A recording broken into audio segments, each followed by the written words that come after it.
बहुत ज्यादा deep cut आता है मार्केटों के अंदर। अभी आपको लग रहा होगा यार बौराहा है, ये अगर कुछ ना आया हुआ था, लेकिन बौराहा नहीं है। हकीकत यही कि अगर डीप कट लगता है मार्केटों में किसी भी तरीके से, तो मार्केट 4.41 लाख करोड़ के आसपास का चला गया है, लाइफ टाइम हाई रिकॉर्ड पे गया हो। तो ये क्या डर के संकेत है? ये आपको क्या लगता है कि डर है लोगों के अंदर? वहां पहुंचना कोई बड़ा काम नहीं है जहां आसानी से वो पहुंच जाए। अब इसके आगे जो पिक्चर है वो बहुत खतरनाक और भयानक है। अगर ये यहां से टूटता है और मार्केटें लंबी करेक्शन में जाती हैं, पूरा सुन लो, अगर जाती हैं तो हमारा अगला जो स्टॉप होगा, अगला जो स्टेशन होगा हमारा, वो होगा 30 पॉइंट्स के अंदर मार्केटें ऊपर नीचे घूमेगी। जैसा सा न्यूज आएगी नीचे आ जाएगी, ऊपर आएगी नीचे जाएगी, ऊपर आएगी, ये सब चल। हेलो दोस्तों, चैनल ज्वाइन मेंबर्स के एक नए वीडियो पे आप लोगों का बहुत बहुत स्वागत है। जैसा कि मार्केट के अंदर एक अच्छी खासी गिरावट दिखाई दे रही है, और जैसा मैंने लास्ट टाइम आपको समझाया था कि T2 नहीं T3 का इंपैक्ट अब मार्केट में दिखाई दे रहा है। ट्रंप 25% टैरिफ और अगेन 25% टैरिफ। तो आज हम एक मार्केट के ओवरलुक जो है देखने की कोशिश करेंगे कि मार्केट आखिर किस तरफ जा रही है, और हमारी मार्केटें जो है, इंडियन मार्केट कैसा बिहेव कर रही है, और ये गिरावट कहां तक जा सकती है। सारी चीजों के बारे में बहुत ही डिटेल में चर्चा करने वाले हैं। तो चलिए सबसे पहले आज का डाटा देख लेते हैं कि मार्केट जो है कहां खड़ी है। हमारी निफ्टी अगर डेली चार्ट हम ओपन करें तो लोअर बोलिंजर बैंड के आसपास खड़ी है, जो कि 24,430, 24,435, 40 के आसपास का दिखाई दे रहा है। तो क्या ये हमारे जो ज्वाइन चैनल मेंबर जिन्होंने ज्वाइन किया है, क्या उसके लिए नया है? उन्हें ये पता नहीं कि मार्केटें यहां खड़ी है। उन्हें ऑलरेडी 3-4 हफ्ता पहले से ही बोला जा रहा है कि मार्केटों में करेक्शन आएगी तो पहला जो पड़ाव होगा वो 24,500, 24,400 होगा। जो लोग कंटिन्यू जुड़े हुए हैं, चैनल को ज्वाइन करके रखा हुआ है, हमारे मेंबर है चैनल के, उन्हें भली भांति पता है कि सर ने बहुत बार जो है नॉर्मल ओपन वीडियोस में भी बोला है, और यहां पर तो कंटिन्यू मैं ये चीजों को बोल रहा हूं। न्यूज कुछ भी लगे, ये चीज जो है ऑलरेडी पहले से लिखी हुई थी और ये चीज यहां पहुंची। अब आगे क्या? अगर ये एस्केलेट करता है और यहां पर लोअर बोलिंजर बैंड को डेली टाइम फ्रेम में तोड़ता है, तो अगला पड़ाव हमारा क्या होगा? हमारा अगला पड़ाव है 200 डीएमआर। डेली टाइम फ्रेम में 200 जो मूविंग एवरेज है, डेली मूविंग एवरेज, वो जो है 24,390 के आसपास है, जो कि यहां से 50-60 पॉइंट नीचे है। वहां पहुंचना कोई बड़ा काम नहीं है जहां आसानी से वो पहुंच जाए। अब इसके आगे जो पिक्चर है वो बहुत खतरनाक और भयानक है। अगर ये यहां से टूटता है और मार्केटें लंबी करेक्शन में जाती हैं, पूरा सुन लो, अगर जाती हैं तो हमारा अगला जो स्टॉप होगा, अगला जो स्टेशन होगा हमारा, वो होगा 23,000 के आसपास, जो कि lower Bollinger band weekly time frame में दिखाई दे रहा है। आप अगर चार्ट खोलिए, चार्ट खोलना तो मना ही है, आपको पता है। तो lower Bollinger band weekly time frame में 23,000 के आसपास। अगर बहुत ही ज्यादा गिरावट के संकेत आ गए, घंघोर काले बादल अगर छा गए मार्केटों के अंदर, और आपने सोचा कि मार्केटें बर्बाद हो जाएगी, टैरिफ का इतना बड़ा इंपैक्ट हो गया है, अब क्या होगा, सारे लोग परेशान हो गए। आगे हम चर्चा करने वाले हैं कि हमें कितना परेशान होना है या नहीं होना है। लेकिन अगर ऐसा होता है तो फाइनल स्टेज जो है, जिसे हम कहते हैं ना कि आईसीयू में चली गई है मार्केट, वो स्टेट है 20,400।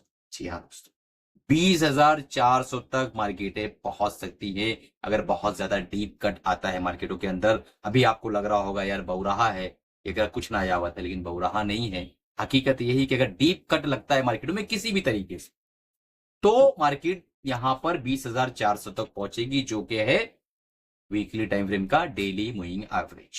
ये हो गया टेक्निकल जो स्टेटस यहां मार्केट का दिखाई दे रहा है।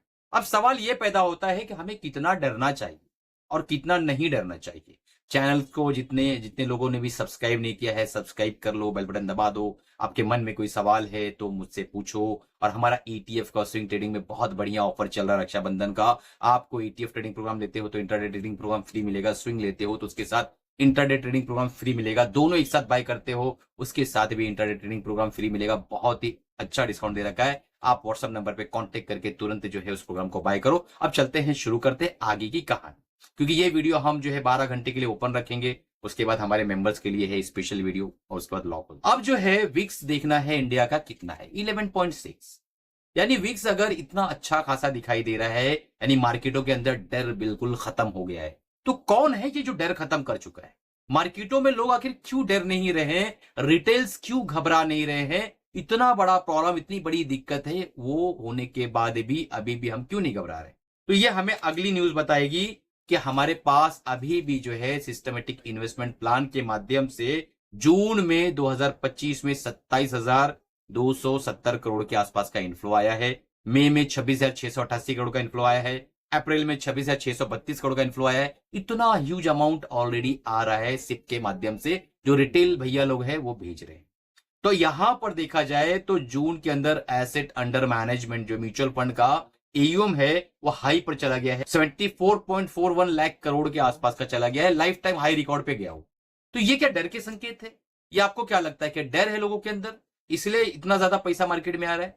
नहीं डर है। क्यों डर नहीं है बताते हैं। मार्केटों के अंदर जो है अभी जो आपका टैरिफ लगा है 25%, मार्केट अब जिस वक्त खड़ी है वहां पर उसने जो है ऑलरेडी डिस्काउंट कर लिया है। मार्केटें पहले सेंस कर लेती है किसी भी इवेंट को, वो डिस्काउंट करके नीचे आके खड़ी है। अब क्या ये मार्केट के लिए नया है? नहीं नया है, लेकिन 25% का जो एक्स्ट्रा टैरिफ लगा हुआ है वो बिल्कुल नया है। जी हाँ नया है, लेकिन सवाल ये पैदा होता है कि 25% टैरिफ में जो प्रॉब्लम्स होनी थी एक्सपोर्ट्स को लेके, वो सारी प्रॉब्लम उसके अंदर आ चुकी। अब कोई ये बोले ना कि तुझे खाना नहीं दूंगा और पानी भी नहीं दूंगा, तो आदमी जब उसके अंदर एडजस्ट कर लेता कि भाई अब खाना पानी नहीं मिलने वाला है, तब आके बोले देख तुझे चावल भी नहीं दूंगा, देख तुझे मुर्गी भी नहीं दूंगा, तुझे देख मछली भी नहीं दूंगा, तुझे सब्जी भी नहीं दूंगा, तो उससे क्या फर्क पड़ने वाला है? पहले ही जो प्रॉब्लम थी, जो नेगेटिविटी थी, मार्केटों ने उसको एब्जॉर्ब कर लिया है। अब भाई तू कुछ मत दे यार, वैसे भी तो तय है जो होना है वो, और जिन सेक्टर्स को उसका इंपैक्ट आना था उसको इंपैक्ट आ चुका है, डेंट आ चुका है। अब तो 25 लगा, 50 लगा, 75 लगा, अगर तू वही चीज पे टैरिफ नहीं बढ़ाएगा जो तुझे वाकई जरूरत है। बात समझ में आ रही है? जैसा अभी फार्मा पे नहीं लगा है, ठीक है, तो जो उसको वाकई जरूरत है उसी पे नहीं लगाएगा, और जो जरूरत थी ऑलरेडी लगा चुका है। 25% में जो होना था हमारी मार्केटों का हो चुका है। अब तो 50 लगा, 55 लगा, 45 लगा, 40 लगा, क्या होने वाला है उससे? जो इंपैक्ट नेगेटिविटी आनी थी वो आ चुकी है, मार्केटों ने सेंस कर लिया है। अब हमें ऐसा ऐसा करना है, ब्ला ब्ला चीजें करनी है, और हम ऐसा ऐसा रेक्टिफाई कर लें, ठीक है। तो आप वो 50 लगाए, 75 लगाए, जो भी लगाए, वो वहां पे टैरिफ लग के उनके ही कंज्यूमर को महंगा मिलने वाला है वो सामान, ठीक है। तो अगर जो उसको वाकई जरूरत है उसी पर वो नहीं लगाएगा, बाकी सब पे लगा रहा है, और हमने उसको पहले से एब्जॉर्ब कर लिया, हमने सेंस कर लिया। 27 तारीख को अगला 25% का जो टैरिफ लगाया है उसने, वो इंपोज होने वाला है, और 7 अगस्त को ऑलरेडी इंपोज हो गया। बीच में एक डेलीगेशन आएगा, बार्गेनिंग होगी। अगर कुछ बार्गेनिंग होगी तो अच्छी बात है, और नहीं होगी तो मार्केटों ने उसको पहले से हजम कर लिया है, पचा लिया, एब्जॉर्ब। अब अगर देखें हमारी जीडीपी 6.3 के आसपास है, जो नॉमिनल जीडीपी, ठीक है। अब जीडीपी क्या होता है वो सब बारीक चीजें ऑलरेडी वीडियो में डाली हुई, जाके देख लीजिएगा हमारे चैनल पर। मूडीज ने कहा है कि इसका जो 25% का टैरिफ लगाया है, 0.3% के आसपास का इंपैक्ट आएगा इंडियन जीडीपी के ऊपर, लेकिन इसने वापस 25% लगा दिया, ठीक है। तो 25% और लगा दिया, तो 0.2% से 0.6% के आसपास का इंपैक्ट जो है हमारे जीडीपी पे आ सकता है। तो 6.3% हमारी जीडीपी जो है ऑलरेडी ग्रो कर रही है, पर इसके ग्रोथ पे ये इंपैक्ट आने वाला है, और इस इंपैक्ट को कैसे कवर अप करना है वो तो हमारे जो बड़े लोग हैं वो देखेंगे, ठीक है। अब सवाल ये पैदा होता है कि कौन से वो सेक्टर है, एक रिटेल को क्या करना चाहिए, ये सारी चीजें जो हो रही है इसके अंदर हमें किस तरीके से बिहेव करना चाहिए।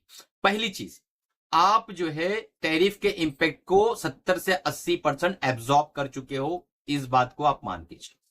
अब ऑलरेडी नेगेटिविटी आ चुकी है, अब मार्केटों में क्या बार्गेनिंग होगी, क्या होगा, क्या नहीं होगा, इन सारी चीजों की वजह से आपको 15-20% का नेगेटिव इंपैक्ट, और या यहां से फिर अगर मार्केट में कुछ बार्गेनिंग हुई तो हो सकता है 2-5-10% हम ऊपर की तरफ चले जाए, लेकिन एक बॉटमिंग आउट यहां पे होने की कोशिश होगी मार्केटों की, जो कि मैंने ऑलरेडी बहुत पहले ही बता चुका है कि इस एरिया के अंदर यहां से 1000-1500 पॉइंट नीचे और यहां से 400-500 पॉइंट ऊपर, इसी पॉइंट्स के अंदर मार्केटें ऊपर नीचे घूमेगी। जैसा सा न्यूज आएगी नीचे आ जाएगी, ऊपर आएगी, नीचे जाएगी, ऊपर आएगी, ये सब चलता रहेगा। यानी मार्केटें कुछ दिनों के लिए, कुछ महीनों के लिए एक साइडवे प्लान बना के यहां पे रख चुकी है। अगर सिर्फ कंटिन्यू होता रहता है तो मार्केटों के अंदर नेगेटिव प्राइस वाइज फैक्टर जो है वहां पे नहीं होगा, लेकिन टाइम वाइज करेक्शन तो चलेगी, जब तक कि इन चीजों से उभरने का कोई मौका और कोई रास्ता नहीं निकल कर आता है। दोस्तों रिटेल को क्या करना चाहिए? रिटेल को डिफेंसिव स्टॉक्स के अंदर एंट्री करना चाहिए, ऐसे स्टॉक्स जो वहां के जो टैरिफ से ज्यादा इंपैक्ट नहीं होंगे, वैसे सेक्टर्स के अंदर निवेश करने की कोशिश करना चाहिए। ऐसे एफएमसीजी सेक्टर्स को ढूंढने की कोशिश करना चाहिए, ऐसे स्टॉक्स को पकड़ने की कोशिश करना चाहिए, ऐसे ईटीएफ्स के अंदर इनरोल अपना जो है बाइंग करना चाहिए, जहां पे इसका इंपैक्ट बहुत ज्यादा नहीं होगा। तो वो सेक्टर्स कौन से हैं ये आप जो है भली भांति जान सकते हैं। अगर सेक्टर की बात की जाए तो मुझे ऐसा लगता है कि डिफेंसिव सेक्टर के अंदर ही आपको अपने पैसे डालना चाहिए। पहला नियम, दूसरा नियम, बहुत ज्यादा एग्रेसिव बाइंग नहीं करना चाहिए कि मुझे ये भी लेना है वो भी लेना है, मेरा पैसा खाली पड़ा क्या करूं, कुछ नहीं करना चाहिए। जो ऊपर फंस चुके हैं, नीचे आ चुके हैं, तो आप 70-80% एब्जॉर्ब कर चुके हो टैरिफ की नेगेटिविटी को। अगर यहां से देखो, जो वर्ष से वर्ष न्यूज आनी थी सब आ चुकी है, अब यहां से जो भी आएगा वो गुड होगा हमारे लिए। तो मुझे ऐसा लगता है कि आपको डर के भागने की बजाय एक शांत व्यवहार से यहाँ पे बैठना चाहिए, समुद्र की तरह शांति बना के रखो, और नए निवेश को थोड़ा सा अपॉर्चुनिटी अगर जहां मिले वहां पे करो। ये नहीं कि मेरा एक गलत स्टॉक बाय किया हुआ, वो नीचे आ चुका, मैं उसमें और डालूंगा। गलत स्टॉक का मतलब ये है कि ऐसे स्टॉक्स जिसकी जो है कोई ग्रोथ नहीं है, कोई अर्निंग नहीं आ रही, पी भी हाई पे है, बहुत सारे ऐसे स्टॉक है जो 100 पी 200 पी के ऊपर चल रहे हैं, ऐसे स्टॉक्स में आपको नहीं जाना है। ठीक है, तो दोस्तों आज का वीडियो कैसा लगा, उम्मीद है कि आपको अच्छा लगा होगा। अगर आप हमारे चैनल के ज्वाइन मेंबर हैं तो ज्वाइन करके रखिए, इस तरीके के डीप लर्निंग, डीप एनालिसिस आपके सामने आती रहेगी और आपको हम हमेशा सपोर्ट करते रहेंगे। जिन लोगों को हमारा प्रोग्राम इनरोल करना है तुरंत इनरोल कर लो, ताकि जो है ऑफर खत्म ना हो और आपको सीट्स मिल सके। 25 स्टूडेंट्स के लिए सीट ऑन है, उसके बाद जो एक्चुअल प्राइस में वो मिलने वाला है।